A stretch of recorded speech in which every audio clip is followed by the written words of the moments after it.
And now, live from the studios of Freedom's Phoenix, Ernest Hancock. Want to break free. I want to break free. I want to break free from your lies. You're so self-satisfied. I don't need. Yeah, I just want to break free, and no one better to talk to about this stuff than somebody has some history. And, Charles and I go back long enough that, we know. And his we book, go back a long ways, dude. If you think about it. It's been long enough. I mean, we've known each other for, I can tell you. When? I would say as long as Sierra's been alive. How old is she? 21? I've known you for 21 years, I'll bet. Yeah, it was early 90s. I was on your show one time. I totally remember. I was on your show. We were doing, that's a long story. I'm always doing something making bad guys mad. and Charles is like, I remember I'm going, he's Mr. Nice Guy. He's on, big radio. He called it Howdy Neighbor Radio. It's kind of, he's the big talk show host here in the Valley. And during the break, I'm like, come on, Charles, just slap him around. He goes, look, man, it's radio. You gotta know your audience. You gotta ease them into it and out. And I'm just, give me a freaking bomb, man. I'll wake them up. But you can't argue with the success that Charles has had. The guy, he's the man. We're trying to get him back on the radio. One of these days we'll get you on the radio again. I'd like to now for the first time in years. I'm thinking, it'd be you got nice. done writing all these books. Yeah. New York Times bestselling. Yeah. We're going to get into the book. Okay, dang it, man. There's so much stuff to talk about. He's never here long enough. We got to have him on more often.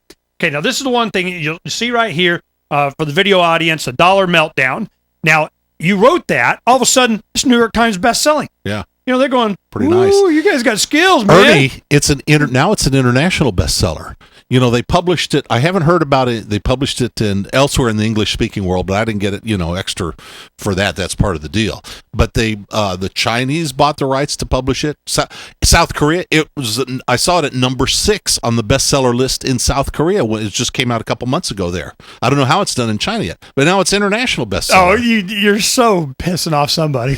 Because, these guys, they read your book. I know, I read it. I mean, I've learned more about economics in the first 30 pages than any other book even some of the best guys. I mean, seriously, no, it's good. Ron Paul's books, Thomas Wood's books, all these guys, Mises guys and everything, $1 meltdown, okay? It is good. By Charles Goyette. Now, you have another book. I still want to finish this Swiss thing. We'll get to it. But, your next book, you're under contract now. You're just finishing up your final drafts and stuff now, aren't you? I have another book comes out in March. And I think, I think the publishing business for broadcasters like us is a little slow. Something happens in the news today. We talked about it today. But it comes out in March. That's their schedule. And that's if we where make it till then. Yeah. And I thought, well, that's fine because that's when they have the New Hampshire primary. And my book will be like a thunderbolt in the national political dialogue when it comes out because it's a book. I'll leak to you the name of it. The name of my new book is picked by my publisher. I thought, you guys did a good job. They came up with this name. Red and Blue and Broke All Over. Ooh. Restoring America's Prosperity. So it's red and blue. It's like America is broke, but the reason that America is insolvent is because the politics of the red team and the blue team are also bankrupt. They're intellectually bankrupt. They're morally bankrupt. So that's what the book is about. We restore American prosperity by getting rid of the bankruptcy of the Republicans and the Democrats and the way that they've tightly constrained the political debate in this country, and they all share the same economic priesthood. They're going to Ron Paul you, man. Oh, yeah. I remember what you called it. What'd you call it? Remember? What? I can't remember. Call it Dixie Chicken. I got Dixie Chick. You remember that? The Dixie Chicks, they were in England or something. They said, hey, man, they're from Texas. They go, president, but not my president, and all of a sudden they're burning CDs or whatever. Yeah. And then, of course, they go to concert and they're sold out again. Yeah. But so this is we've been following this a long time, and there's so many stories. We could go weeks and tell you all the little minutia behind it. I tell you the big concern that I have. Yeah. One of the prominent figures in the Ron Paul campaign is Doug Weed. And we know Doug Weed. And there's something, man. There's something rotten in Denmark on this. So I put it out there. We'll do something on it later and so on, but I don't want to get in the way of this. Doug Weed ran for Congress here in Arizona. No, I remember. Yeah. And he's a part, I got so many, seriously. So he represents kind of the they tried, even though I know this is not him, it's the Christian right voting bloc kind of play the GOP game. We're going to whatever. And it's the inside beltway kind of, I know the guys. Now, I remember when the big story that came out, I got to tell this, the audience knows. Jeff Gannon Guckert, the gay escort porn White House correspondent Grove brought in from Talon News, Texas. We just asked him, and he goes, you, Jeff. Well, isn't it true that the scumbag liberal press says this and that's not what it... Well, I thank you for that question, Jeff. I mean, that's how it played out. And what happened was they're finding out that he's a gay escort and all this other gigolo. stuff. Just a gigolo. We've played that a lot. So what happened was, Charles and I are sitting there going, oh, this is gig. We're going to have some fun with this. Doug Weed comes out. All of a sudden, the press release is, I got audio tape of George Bush admitting he inhaled marijuana. That's what took that off the front page. Remember that?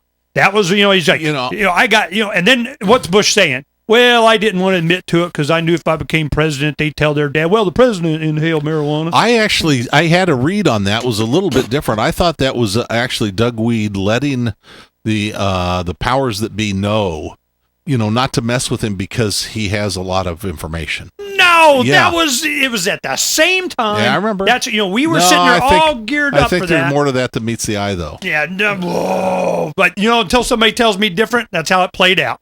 Jeff Gannon Guckert, it was going to be, man, we had weeks worth of goodie. And then, boom, from when that story broke, all of a sudden, here comes Doug Weed. I got audio tape of Bush admitting that he inhaled.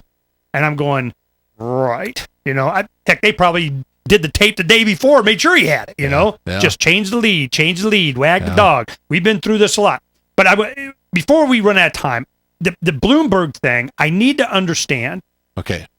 They had this story on the Swiss. They are going to now what? Start printing money. Print money. Francs, Cheapen, so that they want to cheapen the exchange rate of the Swiss franc. They want the Swiss franc to be cheaper. How do you do that? You print up a bunch more of them. So they're going to inflate. It's an announcement. Basically, they're going to inflate, and the Swiss franc is going to be a cheaper currency. And so then when you buy something that's priced in, so you buy a chocolate bar that's a shameful stereotype because Swiss are much better than chocolate bars, but their chocolate is good too. But so's the Belgian chocolate. So, but you buy, say you buy a box of chocolate, costs, really expensive one that costs 100 Swiss francs.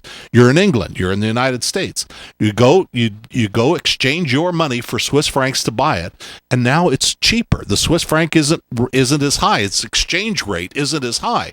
So wherever it was, and I can't remember what it was, $1.35 or something like that. Instead of it costing you $1.35 US to buy a Swiss franc, now you can buy a Swiss franc. By the time they get done, maybe it'll be $1.15.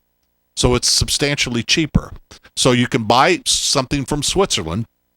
This goes on all the time. The reason that Fed policy explicitly in this country has been to cheapen the dollar, to print money, to cheapen the dollar is because American manufacturers say, we can't compete. We want to make our products cheaper. Well, if you want to make them cheaper, make them cheaper. Make them more efficiently. Find some economies in your manufacturing. But they want to do it in the foreign exchange market. So this whole foreign exchange thing, this whole business of worthless, irredeemable currencies it leads to wars and trade wars it's and a race antagonism. To the bottom. Yeah, of course it is. It's an race. Absolute disaster. And you look at the euro as a whole. What was the point of the euro? They wanted to have a universal European currency.